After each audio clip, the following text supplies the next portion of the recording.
있음을 다들 공감하고 있거든요. 예. 알고 답변하십시오. 다음은 백승하 의원님 질의해 주십시오. 네, 먼저 고 김하늘 학생의 명복을 빕니다. 저도 같은 나이의 아이를 키우는 엄마로서 또 초등학생을 가르쳤던 교사로서 이번 사건에 굉장한 깊은 슬픔과 고통을 느꼈고 책임감을 느낍니다. 안전한 학교 만드는데 최선을 다하겠습니다. 자, 학교에 학생이나 동료 교직원들에게 위해를 가할 정도로 심각한 어려움을 겪는 교사가 있다면 즉시 조치하고 대응 가능하게 하는 제도적 방안 필요하다고 봅니다. 다만 그게 정서적, 심리적 어려움을 겪는 모든 사람들을 선별하고 배제하는 방식의 제도나 입법이어서는 안 된다. 저는 그렇게 생각합니다. 속도도 중요하지만 더 중요한 것은 정책의 방향성과 내용이거든요. 자, 저는 지금까지 논의들이 저랑은 좀 초점이 달라요.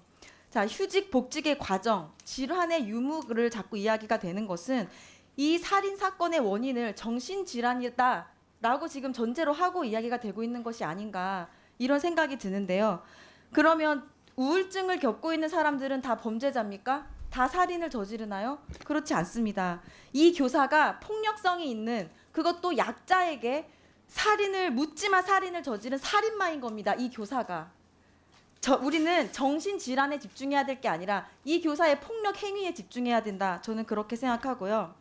교육부가 낸 대책이 있어요. 여기 보면 질환으로 인한 교원, 학부모 등과의 다툼 및 갈등이 발생하는 사안, 폭력성, 공격성을 보이며 교원, 학생 등에게 위해를 가하는 상황, 이 두 개가 동일선상에 놓여져 있습니다. 이 둘은 분리돼야 돼요. 그러니까 지금 질환으로 위기를 겪고 있는 교사와 폭력성, 공격성을 보이는 교사는 구분되어야죠. 근데 같이 생각하고 계신단 말이에요. 폭력성과 공격성을 보이는 교사 당연히 긴급 분리해야 되죠. 그때 바로 분리를 했어야죠. 처음부터. 폭력 행위를 동료 교사를 폭행했을 때 바로 즉각적으로 분리했어야죠. 그렇지 않은 게 이 사건의 원인입니다. 그 교사가 정신질환, 우울증을 앓았기 때문이 아니고요. 자, 그러면 이 교육부 대책대로라면 우울증 있는 교사 학부모 갈등 보였을 때 그럼 긴급 분리합니까? 그럼 우울증이 있는지 없는지 모르는 사람이 갈등 일으킬 때는 어떻게 할 거고, 그럼 우울증 때문인지 아닌지 판별을 해가지고 그때그때 대처가 달라져야 합니까? 저는 교육부의 제도 개선안은 질환과 폭력성을 동일시하고 있기 때문에 질환 교원에 대한 낙인이 될 수 있다. 아주 우려가 크다라고 생각을 합니다. 우리는 정신질환에 집중해야 되는 게 아니고요. 폭력 행위에 집중해야 되는 거예요. 모든 교사, 정신질환 교사가 잠재적 살인마가 아닙니다.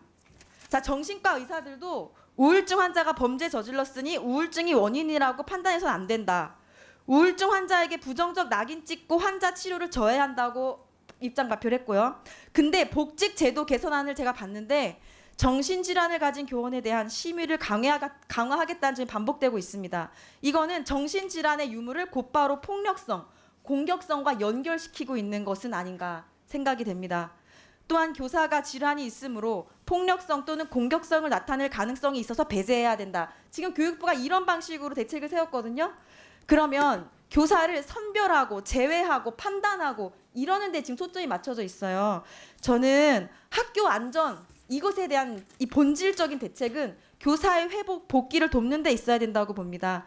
근데 현재 교육부의 방향은 문제를 일으킬 것 같은 교사를 선별해서 배제하는 방식으로, 무슨 마이너 리포트도 아니고 막 예측을 해서 범죄가 일어날 걸 예측해서 다 뭐 미리 제거를 하려는 그러한 데 초점이 맞춰진 것은 아닌가 우려가 됩니다. 대전에서 진행된 휴직, 복직 전수조사도 마찬가지입니다.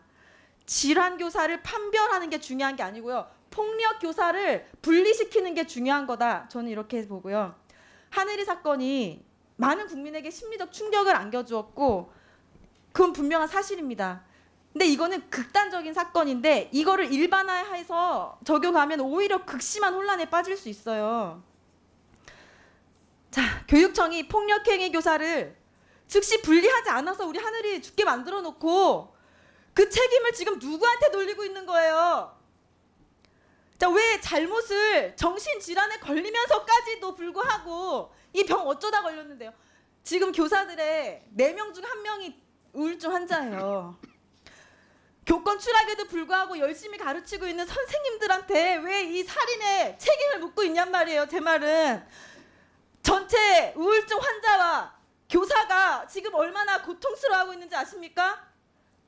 폭력 행위의 교사 즉각적으로 분리하시고요. 늘봄학교 학교 안전지도 제대로 하시고요. 본인들의 잘못을 교사들의 우울증 탓으로 돌리지 마세요. 이어서 하겠습니다. 네, 제가 잠깐 답변드리겠습니다. 의원님 지적에 전적으로 공감을 하고요.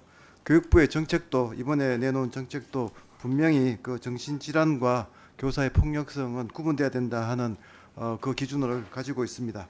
그래서 특히 교사분들의 정신질환에 대해서는 선별보다는 지원해드리고 어떻게든 치유해드리는 쪽으로 강화하겠다는 말씀을 드리겠습니다. 의원님 지적하신 그 부분에서 좀 미진한 부분이 있으면 저희들이 계속 보완해 나가도록 하겠습니다. 네, 백승아 의원님 수고 많으셨고요. 다음은 정성국 의원님 질의해 주십시오. 지금 방금 전에 백승아 의원 하신 말씀에 300%